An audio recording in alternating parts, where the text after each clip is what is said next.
សួរជាលើកចុងក្រោយពីសែននេះស្ងឺអត់មិនសងទេខ្ញុំសូមផ្ដាំអ្នកកុំចង់មកចេះតែមកក្មេងស្រីម្នាក់នេះពិតជាមិនខ្លាចរឿងតតែសោះពីសែនវាពិតជាច្រើនពេកហើយតែបើបុកឡានគេហើយមិនសងសំបីមួយរៀលក៏វាមិនសមដែរគេនិយាយមកដល់ថ្នាក់នឹងហើយនៅមានអ្នកដល់ណាទៀតបានអ្នកពិតជាខ្លាំងមែនដកជើងចេញទៅខ្ញុំទើបតែដឹងថា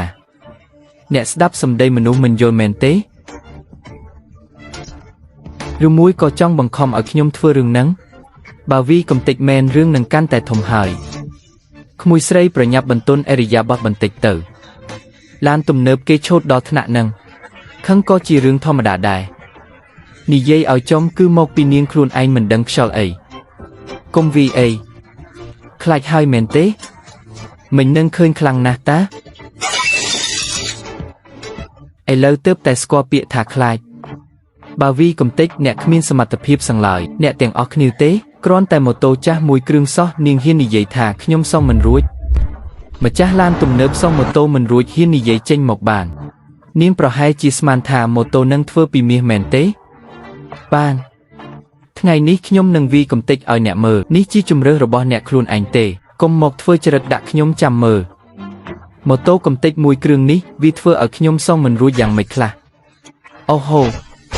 ម៉ូតូនេះរឹងមែនតើមិនថាខ្ញុំសងមិនរួចទេអីចុះឥឡូវយ៉ាងម៉េចដែរនៅខ្លាំងទៀតទេនេះអ្នកជាអ្នកវីវាដោយខ្លួនឯងទេវីខ្ទេចហើយនៅហ៊ានដមុតទៀតសាក់ប្រាប់មើលរបស់កំតិចនេះមានតម្លៃប៉ុន្មាន48លានប៉ុន្មាន48លាន